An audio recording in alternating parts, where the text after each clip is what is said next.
For the past few years, Ricky Gervais, Stephen Merchant, and Carl Pilkington have been meeting regularly for a series of pointless conversations. This is one of them. Testing. Is that all right? Hello and welcome to the Ricky Gervais Show with me, Ricky Gervais, Stephen Merchant. Hello. And the little round-headed buffoon that is Carl Pilkington. All right.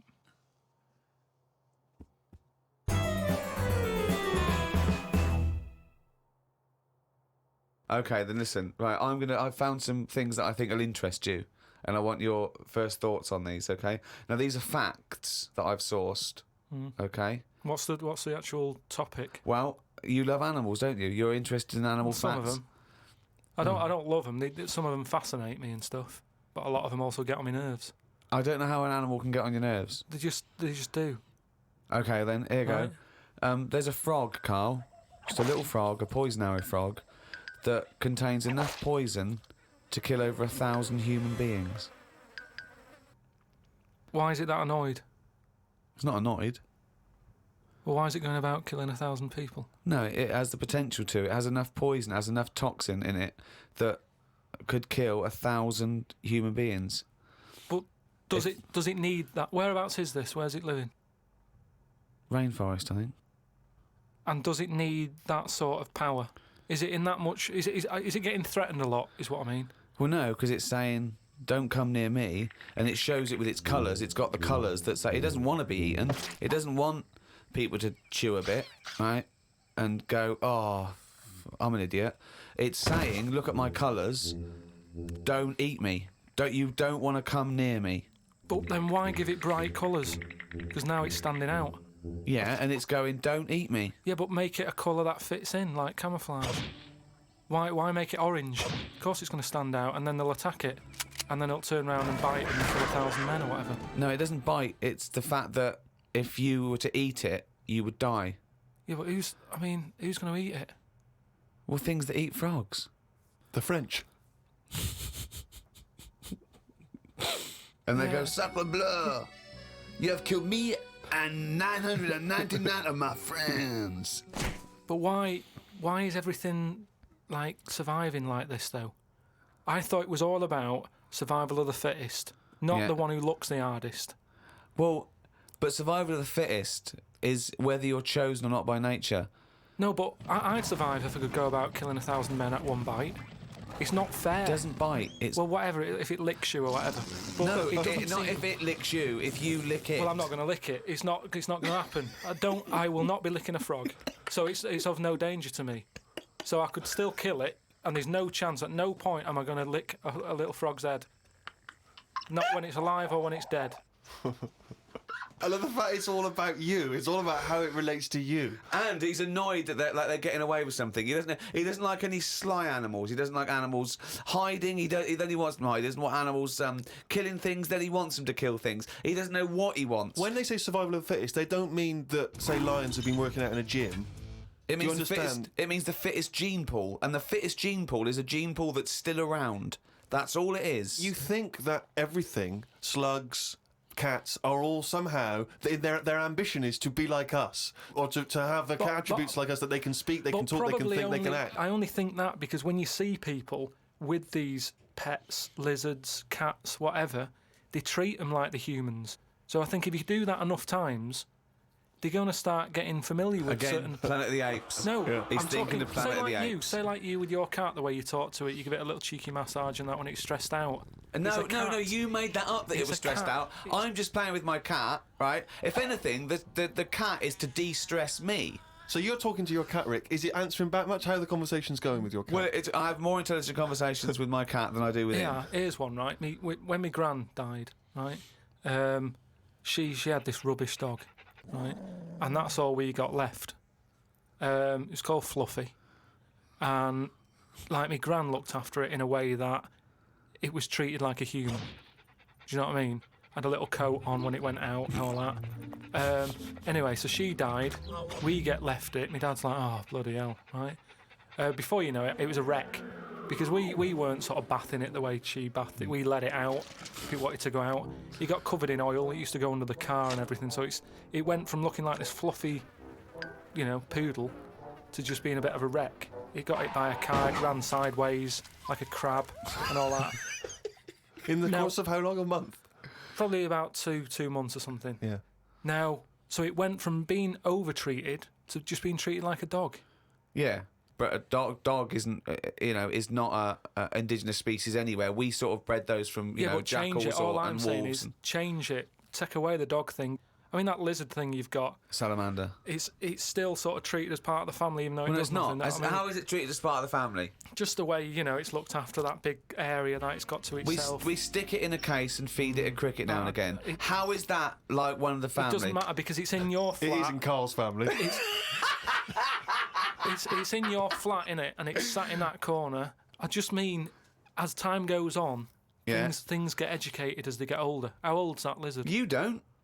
How old is it? About 15 years old. Right. Now, it knows more now than it did when you got it because it's been in those surroundings. It's had its eye on things. It's 15, so presumably it listens to a lot of Linkin Park, goes on the internet a lot. No, but do you know what I mean? You've already proved your point. It's like that fella who kept hitting the dog on the head with a stick. Right. Pavlov, at no point did he hit a dog on the head with a stick. But he kept doing it, and eventually the dog went, I'm sick of this, and wandered off, didn't it? Pavlov there. Brilliant. Do you know what I'd like to do? A programme where you paraphrase someone's theory. So Pavlov's first. We could do Freud. Give us, what do you know about Sigmund Freud, the father of psychoanalysis? Right, come on in. I don't know anything on him. Here's an interesting fact. If the frog annoyed you, this might annoy you. A blind chameleon will still change colour to match its surroundings. You're aware that the chameleon can... Yeah, whatever it sits on. Yeah. But then what happens when you put one of them on a mirror? No, does it get stressed out or what? What's it copying? Well, it probably doesn't need to copy anything because it looks at itself and it goes, oh, look, looks like that. It's brilliant. God, that was fast. That's the fastest I've ever done that. That is brilliant. So they can go any colour. There's nothing. You can put them on anything, and they'll go to the thing. I don't want you to have a chameleon because you'd just be trying to see what it could and couldn't do. Try and catch it out. I know, yeah. Pop it on some tartan. But again, say like the frog thing, right? Pop it on the telly. Yeah. Couldn't do it fast enough. Why does the chameleon need that skill of copying a colour? Because at the end of the day, that's mainly sticking in the woods, isn't it? By trees, by grass. Right. Why can't it just stay green? That's all it needs. Those colour changes are only for camouflage, aren't they? I don't know. Some of them are for attraction. Some of them to show moods, anger. No, but I just think we're encouraging them. You see, maybe this is evolution or whatever, but at the end of the day, because they can change colour, they're wandering out of their area. They can be wandering about, through a car park and everything, just because they'll go, well, I don't want to get seen, change the colour of concrete. Whereas... Or into the colour of a Fiat Punto. But they should just stay green. Stay green, right? Stay in the woods and stay safe. I love this public information for chameleons. Words of advice for chameleons. Oh, God. Stay green, stay in the woods, stay safe, good night. Oh, God. Right. The only time a turkey whistles is when it panics. Christmas time then. Yeah. What do you think of that, Carl? It goes from one extreme to another, doesn't it? You've got a frog who's going mental, It's not going mental. killing thousands of people. No, that's not. That's got that sort of power. Then you've got a turkey who's whistling for help. You think that you should redress the balance a little bit? You want to give... What would you do? Give the frog the ability to kill 500 and the turkey 500? I don't think it should be killing... I reckon 10. 10, because... You've made your point with 10, haven't you? Do you think that he's got 1,000 in his lifetime, like he's got 1,000 to kill? I don't think you understand. I just He think... doesn't really kill 1,000 people. It doesn't mean someone goes, Frog, you have the power to kill 1,000 people in your lifetime. Choose them wisely. But I just think if it needs that sort of power... It should be fighting evil. Well, it's not... it's knocking about the wrong area, isn't it? If it's under that much danger, move.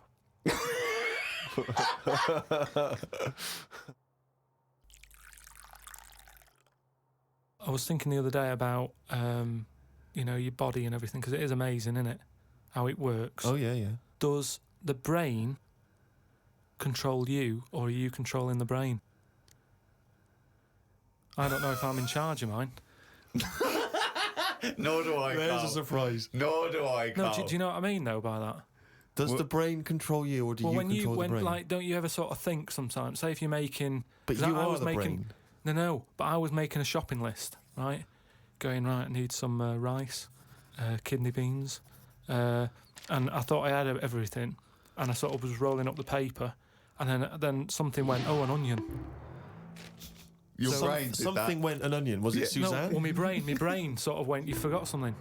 Yeah. I didn't think I'd forgot. I was No, putting you that- are your brain. No, but don't you understand? My brain was in. I was in control of my brain when I was writing down rice and kidney beans. But you're not in charge of the onion. That's another part of the brain that's in charge of the onion. The onion sector. No, but I put the paper away, putting my coat on, ready to go and get the rice. Yes, but your onion lobe kicked in. What? So you put the paper in your pocket, you got the coat on, then you just suddenly hear Then from it nowhere, was just like onion. yeah, I'm not even thinking about that shopping list. It's in my pocket. I'm thinking, do I need my gloves? It's cold out. Yeah. Suddenly, onion, and it was like, oh yeah, onion. Yeah, I had to get the paper out. You So had what to I'm write that saying down. is, But who's what? in charge? The brain, the mind. The brain is the. What are you doing? Who's in That's charge? just you forgot the onion, and then you remembered the onion. You must have forgotten things in the past. No, but not like that. Not where, like, it just made me think that was weird. Who reminded me of that? You did. Yeah, but I'm not. No, you are your brain. It's not like there's you, then there's a brain, then there's an extra one looking down at it. Oh, the meta brain, the thing above it. No, but your brain. How does your brain work? You give it information, don't you? Well, it takes. Do you mean you give it information? Well, It's doing it, if isn't I it? sat in a room with nothing, not feeding it anything, it wouldn't know anything. No, but there's this thing But that there's then- two yous. It's this thing that there's There's this. Carl and Carl's brain. Yeah, there's not a duality in this. If you go, come on, now think. That's the brain saying that to itself. It's not. There's not two people in there having an argument. Come on, brain. And the brain's going, oh, don't you start, I was thinking then. And the other thing's going, brain, onion. And the brain goes, Carl, onion. You are your brain. If you are anything, you are your mind, your brain, your collection of memories, your personality. You're not what you look like. Does that answer your question, Carl? What do you think of then? You were thinking of a tortoise on a skateboard then when I did that last sentence, weren't you? You know, whilst you've been working on that, I've been travelling about a bit. Went to Dorset, right? Nice beach there. And you know those huts you get, like a hut on the beach, and Where you get changed? you can get changed in it, but they're better than that. It's like you can put a telly in it, sofa if you want. Oh, you don't mean the Victorian changing hut? Yeah, You mean those sort like... of things. It's sort of bigger than that. Yeah. And we're walking down there, and there was a really sort of big fat family in one of them. There was about 4 of them, and you could tell that they'd never had a game of anything. Do you know what I mean? They just sit down there, eating ice creams, looking at the sea and what have you. And the weird thing is, the little fat kid, the youngest one, who must have been, I don't know, about 8, he was really fat to the point of you couldn't see his neck. Yeah. And he sat at the front of his mum and dad and his older sister. He sat there and he had a frisbee, and I thought, look, they don't want to play with him. I mean, that's an active game to play, isn't it? Yeah. Frisbee. As we got closer, he was just using it to eat Maltesers out of. I just thought, even again, you know, the one active thing he's got, he's using it to eat out of. Yeah. Extraordinary. And that just sums up what people are like now when it comes to keeping fit and activities. Oh, that's fantastic. One thing I've noticed, that because I occasionally go to the gym, and you know those guys who work out constantly to give themselves extraordinary physiques. Just they're on the trip, they're on the weights, and they're really. I've noticed in the summer particularly, those guys cannot wait to get their shirts off. Yeah. Everywhere you see, they're walking around. If they've got a good torso, they are walking shirts off. Even I think if you go to nightclubs, I notice there's always one guy who's thinking, well, I have put so much work into this body, I have got to get my shirt off on the dance A floor. vest, yeah. And it It's comes straight a off. brand new tattoo. I'm not covering that up. Exactly. I've paid a lot for it. Let's see it. Yeah, yeah. But that's what we were saying about bodies. I can't remember why we were talking about it. We've got to a point in science now that you can change your head. Right? No, well, that doesn't make any sense at all. It was a program on. It was done in the 50s or 60s where they stuck a monkey's brain on a stick and had it wired up, and it still worked. Right. Right. Okay. And that was in like the 60s or right. whatever. Okay. Well, So- to say to change your head makes no sense at all. Because if you put a different head on a different body, you're changing the body. Yeah, I know. Well, that's what I'm about to say to you, though. What? That's what I'm saying. That I'd be more confident if I had someone else's body. Because if anyone dissed it, I can go, no, it's bad, innit? But it's What not are you mine. talking about? Well, it's like, say, As opposed to someone else's head? yeah. Well, What, it you'd wouldn't be rather- me, would it? The head is me. Well, of course it is. That's what I Yeah, mean. yeah, So the what do you head's mean? me. You'd be happier having someone else's body? What, than your own? What I mean is, say if you're wandering about, for some reason, there's an incident. You have to take your top off and that, and everyone's looking at you, right? And you're a bit sort of, you haven't got the muscles and that, you haven't got the six-pack, Right. which isn't that nice anyway. I don't know why that's become a nice thing, really, seeing the insides of you. You might as well. I mean, I know I came up with the see-through skin idea, but it's a bit weird, isn't it? You can see stuff. No, it's the muscle in front of the... No, it's not. It is. Sometimes you can It's see not the- It's like, not the tubes. outline of your No, you organs. can't see tubes. You can see tubes and veins and stuff. Well, you can see veins. Yeah, well, I don't want to see that. That's why we've got skin over it. Is Well, what stop I mean. looking at naked men, then. Why No, you but keep- sometimes you can't help it because it's been hot, and like you say, there's people walking about with vests on and that.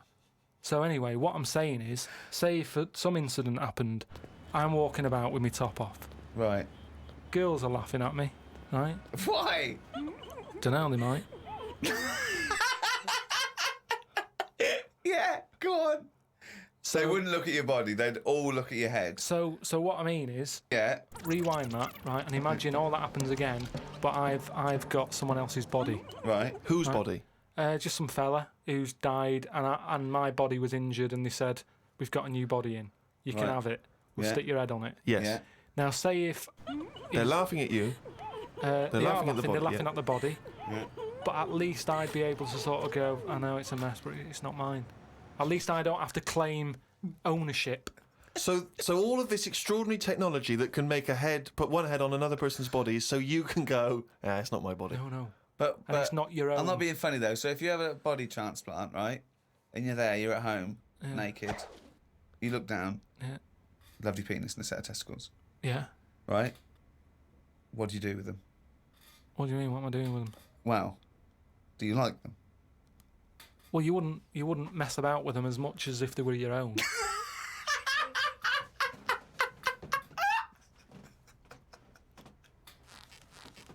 But if you did mess about with them, would you feel guilty that you were messing about with another man's testicles and penis? And it's the full body. Yeah. No, because they're not my hands either.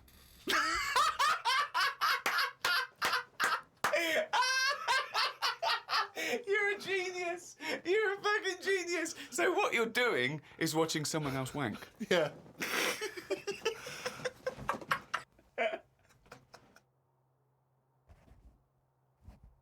Oh, chimpanzee's up. He's gone and written it down again. That's the ever-changing jingle for Carl's diary, excerpts of which we like to read each week. Walked through Covent Garden. There were 5 of them mimes knocking about. I don't understand why people take pictures of mimes. Everyone looks like a mime in a picture. That's so true. That's really true. If the point is they're staying still, if that's their skill, a picture won't tell that story. That's absolutely true. My dad took the cat to be put down today because it kept bumping into things since losing its sight. My mum said she's not going to get another one. She said the parrot is looking worried as it's seen the budgie and the cat go in the space of 3 months. Your mum said the parrot's looking worried. What happened to the cat then? It gets into a lot of fights. It lost one eye, and then it got into another fight and lost another. Oh, And it was just walking around bumping into stuff. The vet sort of said, we can do stuff to keep it alive and all that, but it's a bit out of order, isn't it? Because it costs a fortune. They shouldn't tell you. But Mum and Dad can't afford to have eyes put on it and stuff. no, you can't have eyes put on a cat anyway. No, but they said, we can do something here. We can What? have its eyes sorted out. But I don't think you should be allowed cats. Why? Not the Pilkington family. Why not? Well, They they have keep good dying. lives. Yeah, I know, but they have good lives whilst they're still knocking about. It's just that we get through them. It's a good job you're not going to have kids. Oh, God almighty. I can't believe it. A mate sent me a story on email about a bloke in China who has this weird illness that means he can't have his picture taken. That's not the weird bit. If he tries, his body doesn't appear in the photo. Don't talk shit. He has had group pictures taken and everyone appeared apart from him. Don't talk shit. The That's story bollocks. had a picture next to it of a family photo and it said he was stood at the back, but you couldn't see him. Right, he wasn't in the picture. He was in the picture. No, he wasn't in the picture. We've done loads of tests and stuff. No, on him. I haven't done loads of tests. This is bollocks. There's no way this is scientifically possible. What's his want? Yeah, now he's wanted. Just a white bit of paper up on the police wall. Have you seen this man? What man? If you see him, tell us. You're talking shit. Suzanne watched the film You've Got Mail tonight for about the 14th time. I don't think you could properly fancy someone without seeing them, unless you're blind. I think it's odd when blind people have affairs. Why is that odd? Just because most stuff is based on looks, innit? So you think once they've found someone, they're happy with them. Stick with them. But no, it's not true. But I mean, most things are based on looks. What I mean is when you first like meet someone and that. Well, initially it's only looks because Yeah. you don't know them. So that's what I'm saying. But So- that's a ridiculous thing to say, isn't it? Well, no, it's just what I think. I'm not saying that's like facts or anything. I'm just thinking if you're blind, why mess about? You're still basing on it if it's only looks that Yeah. people find. What? Yeah, I'm just saying. So why is a blind person messing about having an affair? Because I'm saying that presumably that blind person isn't basing anything on looks. I just all right. I mean, maybe that's not. I mean more like. Do you want me how- to cross it out? Shall I cross it out? Because Well, it's bollocks. it's just the same way. I think I put how people. I read something in a Sunday paper once with some bloke who was going out with some woman. He ended up going out with a sister who was a twin. If you're gonna have a change, have a change. Spoke to Ricky about trips to the moon. He was up for going just to see what the world looks like. I came up with the idea of a giant mirror on the moon that would reflect the world back. He had a few questions, but I had the answers. Yeah. He changed the subject. I won. Right. My first question was, how would you get it up there? He said bit by bit. That'd be a good mirror then, wouldn't it? I said, how big would it be? He went, you'd still need a telescope. I said, how would you get it on the right side of the moon, always facing the right? He went, what? He went, does the moon move then? I went, yes. And if we don't like the mirror on the moon, we can always wallpaper over it. It's Suzanne's birthday tomorrow, so I've got to get her something. I sometimes think it would be best if we didn't celebrate birthdays. I think people would live a bit longer if they didn't know how old they were. Age puts restrictions on things. She said something about wanting one of them posh badges to put on her coat. I will look for one later. I love the fact that around the time that you've got to buy Suzanne her birthday present, you think that birthday presents are a bad idea. Got up early, it's Suzanne's birthday, gave her the card and present. She was well happy with her posh badge. She wore it to work. It's quite nice to hear a moment where she was actually happy for once in your company. They always say when you get someone a present, you should buy them something they wouldn't buy themselves. Daft rule. I want something I would buy myself if I had the money. When I was young, me Auntie Nora got me a present I wouldn't buy myself. It was a t-shirt with her face on.